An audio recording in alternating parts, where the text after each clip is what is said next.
Welcome to This Explainer. I'm your presenter, Sayed Amar Hussein Banori. Today, we're looking at the evolution of HRM, going from tribal leaders to modern strategy. And look, right off the bat, we're going to dismantle a massive myth. A lot of people think human resources is just this modern corporate bureaucracy, right? Like a department cooked up a few decades ago just to hand out employee handbooks and process payroll. But the truth is actually wild. The story of HRM is literally the story of human civilization itself. It's this epic timeline of how we learn to organize work, manage people, and drive productivity over thousands and thousands of years. So let's jump right in. So did HR exist before the corporation? Kind of sounds like a trick question, doesn't it? But think about it. Long before companies, factories, or offices were even a thing, early humans still had to figure out how to organize labor. They had to survive. And survival, well, that requires teamwork. It requires structure. And it definitely requires assigning the right person to the right job. To really get this history, we have to look at a few distinct eras, starting with the first major paradigm. And the core lesson here is workers as labor. In the ancient world, workers were viewed purely as raw labor. There were no employers or employees in the way you and I think of them today. Every single member of the group contributed whatever they could simply because the very survival of the tribe depended on it. What's honestly mind-blowing is how familiar prehistoric life actually looks when you really break it down. Take prehistoric HR. Step 1, choose the best hunters. Basically, that's recruitment. Step 2, elders teach skills. That is literally training and development. And step 3, distribute food and respect based on who did the best. That's just a primal form of rewards and performance evaluation. HR has been in our DNA since day one. Moving on to ancient civilizations, from about 3000 BC to 500 AD. As empires like Egypt, China, and Rome expanded, the sheer scale of work exploded. Look at hiring thousands for the pyramids, recording attendance, distributing wages and grain, and managing Roman military records. You do not build the Egyptian pyramids without serious HR administrators. They had to manage massive headcounts, figure out grain wages, and handle housing. It's widely considered our earliest formal personnel management system. Fast forward to the Middle Ages, roughly 500 to 1500 AD. The guild system took over, and it went exactly like this.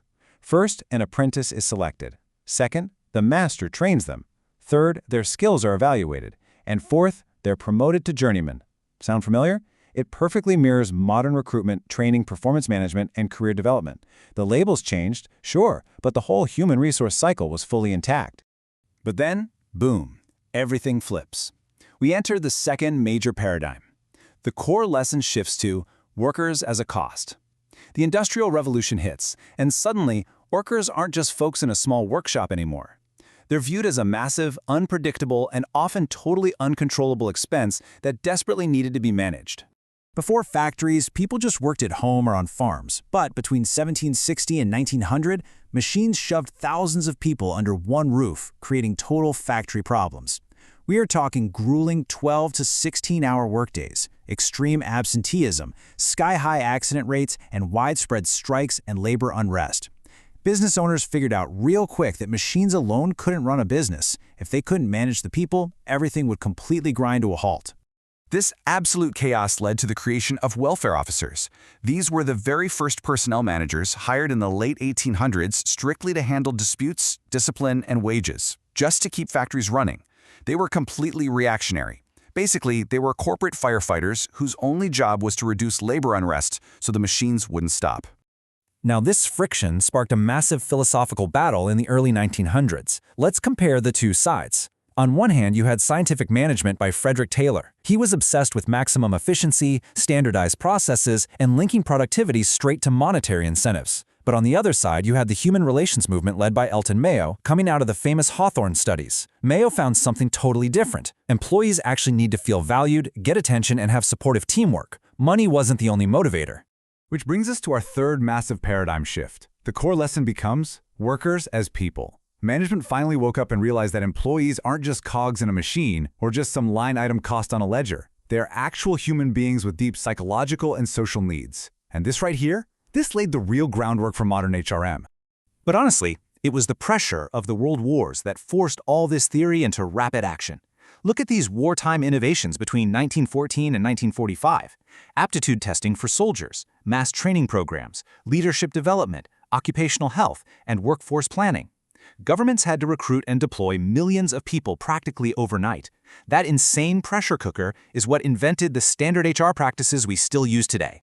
Coming out of those wars and rolling into the 1960s and 80s, companies had a total epiphany. Our final paradigm shift. The core lesson? Workers as strategic assets. They weren't just labor, they weren't just a cost, and they weren't just people with social needs. Their knowledge and skills were finally recognized as the organization's ultimate competitive advantage. So check out how this changed the whole game. Look at the shift from personnel management over to human resource management. Simple hiring evolved into strategic talent acquisition. Basic payroll turned into comprehensive total rewards. Mere discipline was replaced by proactive employee relations. And the biggest one? Basic administration transformed into a true strategic partnership with the business. And that brings us to modern HRM today. Why is it so crucial?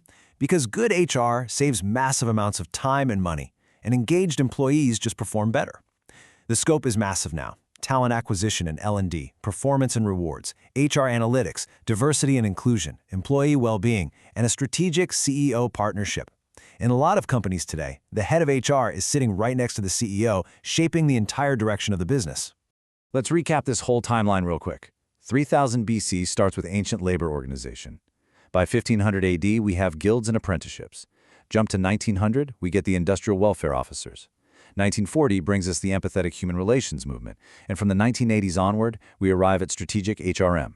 It's just this incredible, continuous story of us learning how to actually unlock human potential. But that leaves us with a pretty big question. As technology and AI completely change how, where, and why we work, what will the next era of human resources look like? Are we going to see AI become the new welfare officer, or is it going to push human strategy to a level we haven't even imagined yet? Thanks so much for joining me for this explainer, and I definitely encourage you to keep questioning the future of work.